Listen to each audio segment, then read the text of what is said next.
네, 김양규 박사의 성경적 한의학 241회, 오늘은 말로 만드는 건강에 대해서 말씀드리겠습니다.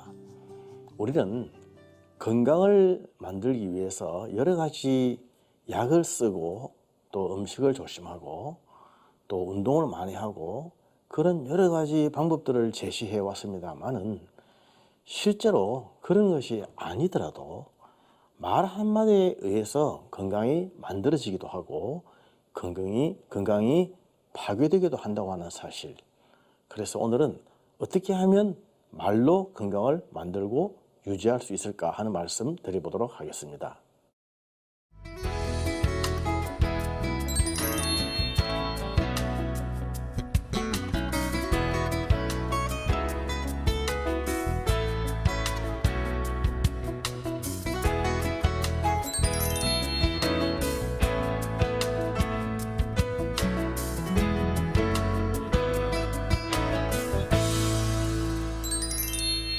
네, 우리는 말을 잘 할 줄 모릅니다. 한국 사람이 한국말을 잘 할 줄 모릅니다. 오늘 제가 그 실례를 좀 들어보이겠습니다. 제 아는 어떤 사람이 회사를 다니다가 좀 마음이 불편해서 사표를 냈습니다. 사표를 냈는데 직원이 한번 사표를 내려고 하면 얼마나 그 마음에 고민이 많고 또 여러 가지 불안이 많았겠습니까? 상사에게 사표를 제출했는데 상사가 딱 보더니 가려면 가고 있으면 있고 알아서 해라 이렇게 하더랍니다. 그 말을 우리가 어떻게 받아들여야 될까요? 그 말은 바로 가라는 뜻 아니겠습니까? 그러니까 사표를 제출하고 그냥 회사를 떠났습니다. 그런데 그 마음속에 굉장한 분노가 있는 거예요. 분노. 왜 분노가 생겼을까요? 자기가 사표를 냈으면 낼 만한 이유가 있고 뭐 때문에 사표를 내는지 물어봐야 될 것이고 어떻게 하면 또 반려할 수 있는 건지 한번 얘기를 들어봐 줘야 될 텐데 그렇게 하지 않고 내려면 내고 가려면 가고 있으려면 있고 마음대로 해라 이렇게 말하니까 굉장히 화가 나고 그 순간 바로 사표를 제출하고 떠나버렸던 것입니다. 실제로 이런 일이 우리 주위에 굉장히 많이 있는데 이런 일을 당하고 나면 굉장히 화가 납니다. 여러분들 그런 경험 없으시나요? 우리가 말이라고 하는 것은 대화의 네 가지 요소가 있습니다. 제일 처음에는 관찰이고 그 다음 느낌이고 욕구고 그리고 부탁이 있습니다. 관찰, 느낌, 욕구, 부탁. 느낌이라고 하는 것은 감정이라고도 하죠. 이 네 가지 단계를 거쳐서 사람은 얘기를 할 때에 제일 편안하고 안정감을 느낍니다. 보십시오. 사표를 냈다. 직원이 A라고 하는 직원이 사표를 냈다. 그러면 관찰을 해야죠. 당신이 사표를 냈네. 느낌. 내가 당신 사표 내는 거 보니까 참 마음이 황당해지고 불안해지는데 어떤 생각이 있으시나요? 우리 회사가 당신에게 뭘 좀 잘못해 주었고 고쳐주기를 원하시는지 한번 얘기를 해봐 줄 수 있겠습니까? 이렇게 물어보는 것이 이 네 가지 단계입니다. 그렇죠? 어떤 일이 생기면 관찰을 하고 느낌을 가지고 욕구와 부탁을 말하는 것이 굉장히 기본적인 것인데 이거 제대로 하는 사람이 없습니다. 배워보지도 못했고 보지도 못했습니다. 제일 중요한 것이 느낌과 욕구인데 이것은 흔히 무시하고 관찰과 부탁만 얘기를 합니다. 우리 입으로. 그런데 관찰 대신에 평가를 합니다. 평가를 하고 부탁 대신에 명령을 합니다. 관찰을 해야 될 것을 평가를 한다. 직원이 사표를 냈다. 관찰해야 되는데 당신이 사표를 냈는데 이렇게 말해야 될 텐데 그 말을 하지 않고 평가를 합니다. 내가 싫은 모양이구나. 내가 미운 모양이구나. 내 꼴이 보기 싫은 모양이구나. 자기식으로 평가를 해버립니다. 그리고 끝에 가서 부탁. 나를 만나서 밥이라도 한번 먹으면서 우리 이야기 좀 합시다. 이렇게 부탁을 해야 될 텐데 명령이나 강요. 가려면 가고 있으면 있고 마음대로 해라. 이게 말입니까? 이게 말입니까? 말도 안 되는 말들을 한 거죠.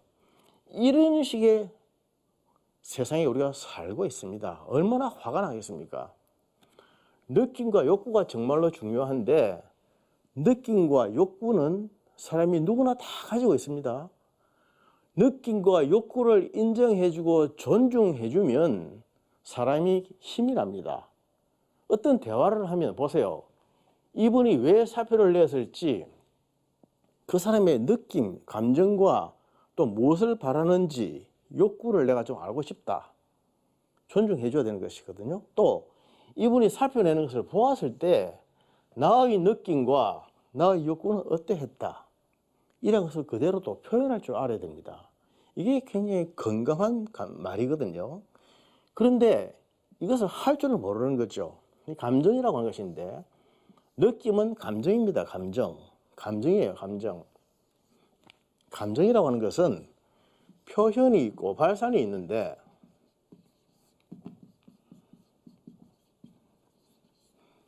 감정을 표현하면 감정이 없어집니다. 내가 지금 성이 났다. 내가 지금 성이 나려고 한다. 네 말을 들으니 내가 지금 막 화가 나려고 한다. 이렇게 표현을 하면 화가 안 난단 말입니다. 화가 없어지는 것입니다. 그러나 표현을 하지 않고 그냥 막 화를 내버린다. 발산을 해버리면 폭발을 하는 겁니다. 폭발. 그러면 다 깨어지는 거죠. 우리는 느낌, 즉 감정을 발산하지 말고 표현할 수 있는 그런 지혜가 있어야 되고요. 또 욕구를 얘기할 수 있는 건강한 용기가 있어야 됩니다. 자기의 욕구는 다 숨기고 남의 욕구도 다 무시하고 오로지 관찰과 부탁. 관찰은 사실 중요한 거죠. 관찰은 굉장히 중요한 것입니다. 평가하는 것이 아닙니다. 관찰과 평가, 이건 다르죠. 보십시오. 3년 만에 며느리에게서 전화가 왔다. 그렇게 하면 시어머니가 전화를 받으면서 뭐라고 해야 되겠습니까? 야, 오랜만이네. 웬일로 전화를 다 하고. 이렇게 말하면 전화한 며느리 기분이 어떨까요? 굉장히 불쾌하죠. 그것은 이미 전화를 받는 순간에 평가를 해버렸기 때문입니다. 야, 오랜만이네. 오랜만이라고 하는 말. 오래간만이다. 그러면 얼마 만에 전화를 해야 오래간만이 아니냐는 거죠. 매일 전화할까요? 일주일에 한 번 전화하면 오랜만이 아닙니까? 왜 내가 오래간만에 전화를 할 수밖에 없었는지 그 이유를 설명하느라고 시간을 다 보내버립니다. 우리가 말이죠. 사실은 말 한마디로 사람의 병을 만들 수도 있고 병을 고칠 수도 있습니다. 말이 약이 될 수도 있고 독이 될 수도 있습니다. 우리 대한민국 사람들이 한국말을 참 못합니다. 여러분들 잘 생각을 해보십시오. 이렇게 대화를 한다고 하면서 이런 식의 4가지 요소를 적절하게 엮어서 대화를 했던가 아니면 어떻게 했던가 내가 관찰을 했던가 평가를 했던가 또는 부탁을 했던가 명령을 했던가 이거 한번 생각을 해보십시오. 이거 잘못하면 이 말하는 것 때문에 병이 된다니까요. 또 이 말을 잘하면 건강이 회복이 됩니다. 건강이. 병이라고 하는 것은 약만으로 고치는 게 아닙니다. 기계는 기름을 쳐주면 돌아가지만은 사람은 기계가 아니거든요. 기계가 아니기 때문에 약만 먹고 병이 낫는 게 아닙니다. 그렇지 않습니까? 약만 먹고 병이 낫는 게 아니고 음식만 조심한다고 병이 낫는 것도 아니고 운동만 한다고 병이 낫는 것도 아닙니다. 제일 중요한 게 무엇일까요? 말입니다. 말. 어떤 말을 하느냐, 어떻게 말을 하느냐에 따라서 병이 생길 수도 있고 나을 수도 있고 그렇습니다. 이렇게 말을 잘못하는 것, 관찰 대신에 평가를 하고 느낌과 욕구, 정말 중요한 요소인 느낌과 욕구는 무시하고 부탁하는 대신에 강요나 명령을 한다면 말 듣는 사람 입장에서는 폭력을 당한 것 같은, 두드려 맞은 것 같은 그런 기분을 느끼게 됩니다. 그것을 폭력 대화라고 합니다. 폭력 대화. 그러나 이렇게 네 가지 요소를 잘 갖추어서 말을 하면 폭력이 아닌 비폭력 대화가 됩니다. 건강한 사람은 비폭력 대화를 할 줄 아는 사람입니다. 지금 제가 말씀드리는 것은 말의 내용이 아닙니다. 내용이 아니라 말의 형식입니다. 우리는 좋은 음식을 나쁜 그릇에, 깨어진 그릇에 담아서 먹는 나쁜 습관이 있습니다. 아무리 좋은 음식이라도 나쁜 그릇에 담아서 먹으면 독이 됩니다. 먹는 순간 기분이 나쁜 거예요. 그렇지 않습니까? 음식이 맛있고 좋으면 담는 그릇도 좋아야죠. 실컷 공들여서 맛있는 음식을 만들어 놓고 깨어진 그릇에, 더러운 그릇에, 때가 묻은 그릇에, 씻지도 않은 그릇에 넣어가지고 먹으라고 갖다 주면 그걸 누가 먹겠습니까? 먹은들 그게 피가 되고 살이 되겠습니까? 내용과 형식. 오늘날 다들 똑똑하고 많이 배웠기 때문에 내용적인 면에 있어서 악하거나 모순이 되거나 말도 안 되는 소리를 하거나 그런 사람들은 별로 없습니다. 물론 특별한 인간들 있지만은 그런 사람들 말고는 내용은 그리 악하지 않습니다. 그러나 지금 오늘날 많이 생기는 이 병들, 특히 정신적인 병들, 마음의 병들, 화병, 특히 우리 크리스천들에게 있어서는 교회 생활을 하면서 받는 여러 가지 스트레스와 아픔들, 그런 것들은 알고 보면 내용의 문제가 아니라 형식의 문제입니다. 형식의 문제. 우리는 항상 실사구시의 정신으로 살아왔기 때문에 내용이 중요하고 능률과 실질을 숭상한다. 그래서 형식은 아무것도 아니다. 형식에 매이는 것은 형식주의요, 낡은 생각이요, 잘못된 생각이니 버려야 한다. 이런 사고방식으로 살아오면서 형식을 다 무시하고 그렇게 살아왔습니다. 그러나 실제로 살아보니까 그게 아니더라고요. 내용이 바로 담아지는 그릇이 형식인데 형식이 악하면 내용이 악하게 됩니다.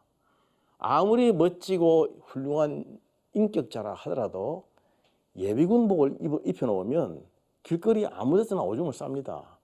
그러나 신사복을 입혀놓으면 오줌을 싸라고도 안 쌉니다. 형식이 그만큼 중요하다고 하는 것이죠.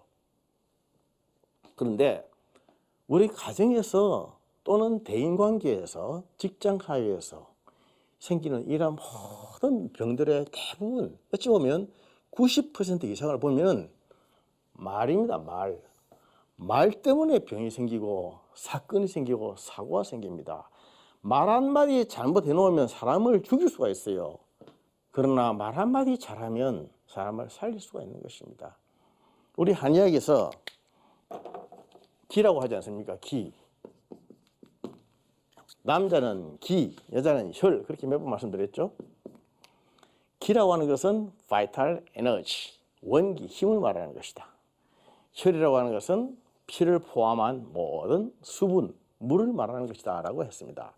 그래서 남자는 기가 살아야 되고 여자는 혈이 유효해야 된다라고 되어 있습니다. 왜냐하면 남자는 평생 힘을 쓰는 사람이죠. 밖에 나가서는 곰을 때려잡고 사자를 때려잡고 가족을 위해서 양식을 벌어와야 되고 힘을 쓰는 사람들입니다.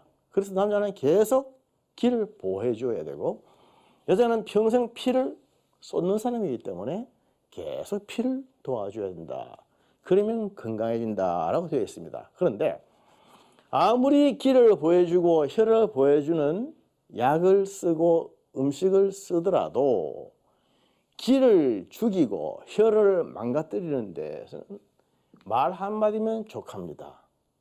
말 한마디로 사람의 기를 죽이고 혈을 부숴버리고 하는 강력한 파괴력이 있습니다. 그래서 이 말을 잘해야 되는데 말을 할 줄 모른다고 하는 것입니다. 여러분들 혹시 말 한마디 들어서 무슨 폭력을 당한 것 같은 그런 기분을 느낄 때가 없었습니까? 집안에서 말만 했다 그러면 옆에 사람에게 상처를 주는 사람 없습니까? 특히 우리 같은 크리스찬들은 하이 레벨의 영적인 수준을 요구하기 때문에 하나님의 말씀으로 이렇게 비추어 볼 때는 거기에 다 미치지 못하는 사람들이 많습니다.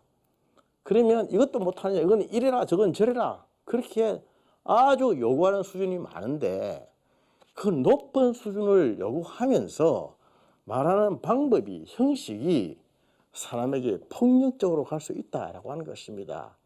영적인 학대라고 하는 걸 아시죠? 영적인 학대. 하나님의 말씀 좋고 예배 좋고 신앙 좋고 예수님 다 좋은데 신앙생활 하지 않는 못하는 그에 미치지 못하는 가족들에 대해서 얼마나 많은 학대를 하는지 인격적으로 무시하고 강요하고 명령하고 압박하고 그렇게 얼마나 하는지 그렇게 하면서 자기는 잘하는 것이라고 맞게 하는 것이라고 바르게 하라고 하는 것이라고 내가 너희를 사랑하기 때문에 하는 것이라고 부모들의 가장 많이 써먹는 용어가 그거지 않습니까? 그렇게 할 때에 그 당하는 입장에서는 폭력을 당하는 기분이다. 폭력을 당하는 기분. 하나님의 말씀으로 폭력을 당한다. 말이 됩니까? 그 사랑의 채찍입니까? 폭력을 당합니다. 폭력을 당하면 트라우마, 상처가 생겨서 근처도 가기 싫은 것입니다. 그 입으로 하는 내용은 분명히 다 맞고 옳고 바른 말이지만 그 형식 때문에 사람이 폭력을 당하는 것입니다. 얼마나 무서운지 아세요? 그래서 요한복음 16장 12절 13절에 있죠. 내가 아직도 너희에게 이를 말이 많으나 그러나 지금 너희가 감당치 못하도다. 진리의 영이 오시면 그가 너희를 빛 가운데로 인도하시리라. 하나님의 영이 오셔서 우리를 다 다스려 주시고 마음을 다듬어 줄 때까지 우리가 해야 될 말을 많이 참고 기다려야 될 때가 많이 있습니다. 뿐만 아니라 말하는 형식에 조심해서 사람을 평가하지 맙시다. 평가라고 하는 것은 예수님이 말씀하셨듯이 판단입니다. 판단. 판단하는 것은 하나님만이 하실 수 있는 용어지 사람은 해서는 안 되죠. 그리고 느낌과 욕구는 최대한 존중해야 됩니다. 내가 이렇게 생각했겠구나. 그래서 이렇게 하고 싶었겠구나. 그 말을 들으니 나도 이렇게 하고 싶다. 나도 이런 생각이 드는구나. 정확하게 자신의 느낌과 욕구를 말하는 것 굉장히 중요한데 우리는 정말 중요한 이것을 생략합니다. 괄호 안에 넣고 생략해버립니다. 그러니까 항상 사고가 나는 거죠.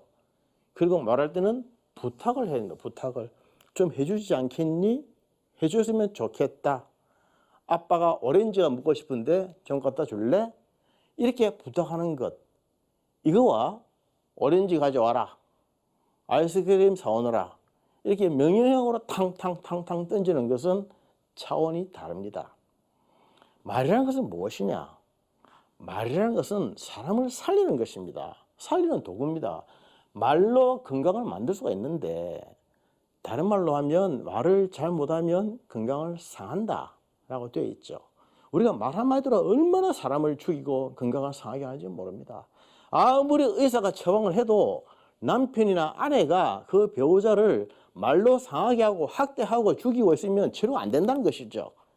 부모라는 사람들이 자식을 말로 학대하고 잘못하면 치료 안 된다고 하는 거죠.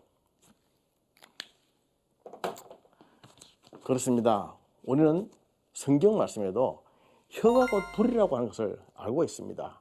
말 한마디로 사람을 살릴 수도 있고 죽일 수도 있다. 건강을 회복시킬 수도 있고 망칠 수도 있다라고 하는 것입니다. 매일 아침 자리에서 일어나면 아내에게 사랑한다는 말 한마디씩 해주십니까? 매일 자기 가정에 돌아가시면 자녀들이 안고 사랑한다, 고맙다는 말 한마디 해주십니까? 그리스도인은 가정에서 말로서 하나님의 나라를 이루어가는 사람들입니다. 매일의 삶에서 그러한 연습을 하고 훈련을 할 때에 우리를 통해서 하나님 나라가 이루어질 것이고 이 땅에 사는 동안 우리의 건강도 스스로 만들어갈 수 있을 것이라 믿습니다. 감사합니다.